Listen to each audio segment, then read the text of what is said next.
Казвам се Станислав Горов, кмет на община Кочериново. Кога сте кмет на Кочериново? От 13 ноември 2023 година. Това предполагам, или доколкото знам, беше второто ви кандидатстване. Втория ми опит, да, първи ми опит беше 2019. Тогава не успяхме, може би това беше по-добрия вариант, защото така успях да навлеза малко по-детайлно в работата на общинската администрация. Кога точно обаче беше момента, в който решихте, че искате да станете кмет на общината и какво ви подтикна да вземете това решение? Кога точно Значи 2018 може би, сега така като се връщам назад. Да, 2018. И основното е това, че като проектант знам, че ние работим и помагаме на другите общини да се развиват, пък на нашата някакси не успяваше да реализира каквото и да било. Имаше редица опити за проекти и тогава, ако се върнете назад, дори в медиите ще видите, че и за водопроводи, и за канализация, може би за инфраструктура, тръгваше някакво обявление, след това спираше, ставаше една неяснота какво се случваше, нищо не се случваше от това, което беше заложено, все някакви грешки и така. Може ли да ни разкажете малко за изборите при второто ви кандидатстване? Тогава еуфорията беше голяма. Какво може да ни кажете за тогава? Наистина беше голяма.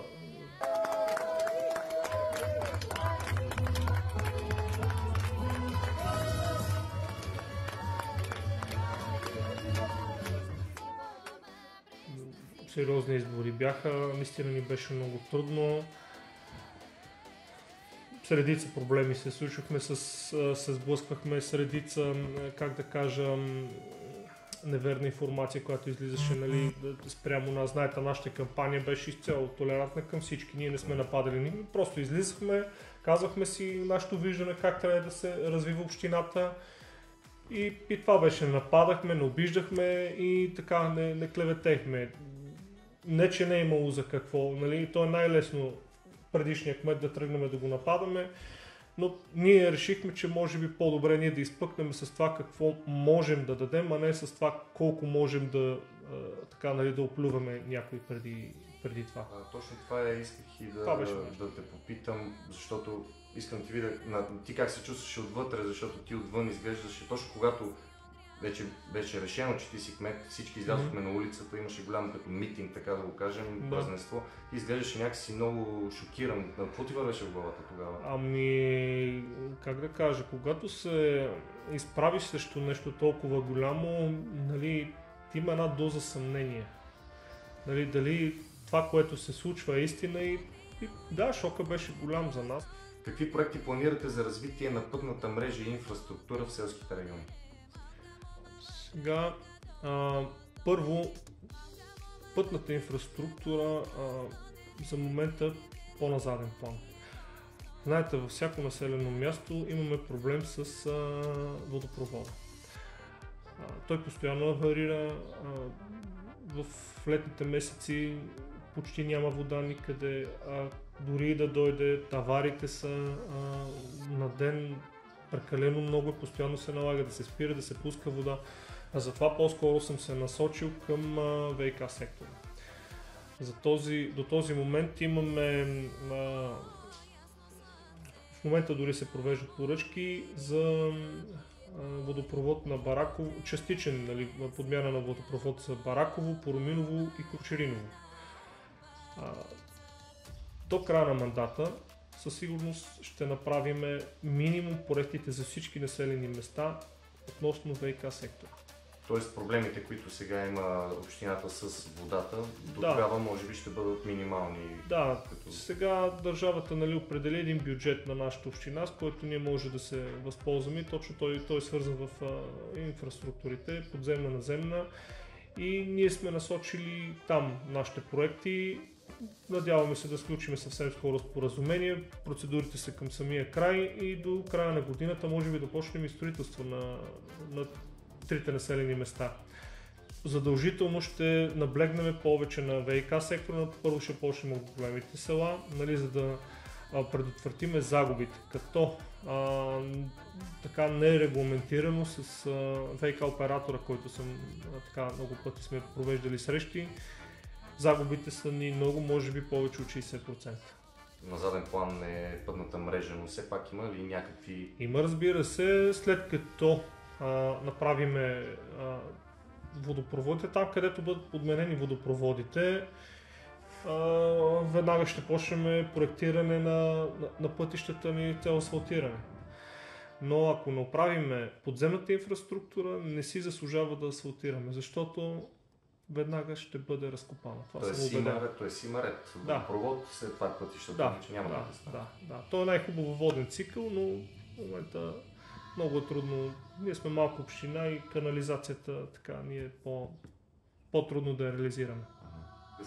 Добре, ако трябва да махнем тези теми като водопровод и пътните мрежи, каква е вашата визия за развитие на общината до края на мандата? Ако трябва да махнем водопровода и пътната мрежа. Значи социални дейности, образование, култура. Ние имаме един създаден културен календар, по който работиме и заместник-кмета изцяло се занимава само с тази си дейност. Тук имаме проблем, че така дълги години това е неглижирано. Ние се опитаме да върнем децата в читалището под някаква форма. За момента имаме там учител по актьорско майсторство. Водиме така разговори с други учители, които някакъв вид спорт, бойни спортове. Нали, тук има учител по танци в читалището, който си така доста добър. Имаме учител по пеене, Стойка Германова, която е така доста известна. Тя води и тук в читалището в Кочуриново и в Стоп. Надяваме се да развива в другите читалища, да успее да ни отдели време, защото тя е доста заета. Търсим извънкласни дейности. Да опитаме децата да ги накараме те да почнат сами да се интересуват, сами да искат. В тази връзка трябва да се поработи доста. Добре, то хубаво е, нали, разбира се, децата трябва да се вкарат в читалищата и да има някаква дейност за тях. Обаче това може ли да се сметне и като, как да го кажа, като шанс, може би да привлечем и хората към този град и към нашата община, като културно... Да, аз твърдо съм убеден, че поне ние имаме тук, така да малко отклонение да направя, в големите села и Кочуриново имаме много хора, които живеят в Благоевград. Така да живеят тук, но работят, учат, образоват се в Благоевград. И те дори пазаруват там. Просто идва, спи тук и отива на другия ден и си живее в Благоевград. Затова казвам, живее, защото нали, само спиме тук. Ние тия хора трябва да по някакъв начин да се опитаме да ги привлечем. Те да почнат да излизат, да почват да се интересуват от нашото райско кътче, аз така си го наричам, защото за мен наистина е Кочуриново така като един райски кът и с много потенциал. Искаме да почнат тук да искат да остават тук. Да искат да инвестират тук, ако щете. Тук има много бизнеси, които дори има едни в Габрово, съвсем наскоро разбрах, нали, къщата им е тук, част от семейството живее тук, но бизнесът им е в Габрово. И се опитваме да ги привлечеме тези хора на територията на общината. То едното е свързано с друго, как да кажа, като скачени съдове са. Нали, когато детето ти се учи, образова тук или ако щеше само с извънкласната дейност, читалищната дейност, той е тук, този родител задължително, аз съда по мене си, задължително този родител ще се стреми да остане тук, близо до детето си. Така че нещата са много, свързани са. Какво прави община Кочуриново толкова специално? За мен ли? Да. Наистина така. Труден въпрос. Първо това ми е родния град. Всички приятели са ми тук, семейството ми е тук. Затова може би ме боли, че нали, като виждам другите общини да се развиват, пък ние не по този начин, по един или друг начин, нали, това влияе на хората и те предпочитат Благоевград, Дупница или София или там, където иде да са. Не знам, обичам си го. Обичам си го. Това си е моя град и ти ме боли за него и искам да направя всичко възможно, каквото по силите ми, за да върнем хората тук. За да желаят да останат тук. А тези, които преминават, да го оценят както ние го оценяваме и съм сигурен, че и те от една или друга форма може би и те ще се заинтересуват и може би и те ще искат тук да реализират къщи, бизнеси, семейства и каквото може. Но също така да кажем, че това се отнася за цялата община. За цялата. Защото ние също така с един приятел си говорихме, че ние сме входа към Рилски манастир. Може би най-високия връх на Балкански полуостров, най-големия манастир в Балкански полуостров. Да, той е един от най-известните, нали, в Европа. Ако ще, защото аз 3 години съм бил сервитьор там и на всяка една карта Рилски манастир беше с най-големите групи. То беше задължително, това е като да отидеш в Рим и да не видиш папата, нали, така образно казано, но Рилския манастир присъстваше всички туристи, които идват по Благоевград, искат да видят Рилския манастир. Морето си е на заден план, там си е за почивка, но освен това Стопските пирамиди, те също са така един доста сериозен природен феномен.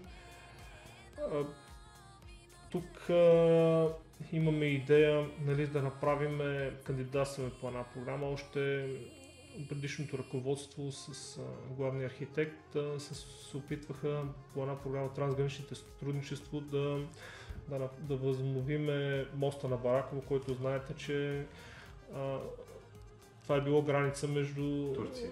Да, и там се опитваме да го възобновим това КПП, да направим един въжен мост, да стане една добра пак туристическа атракция.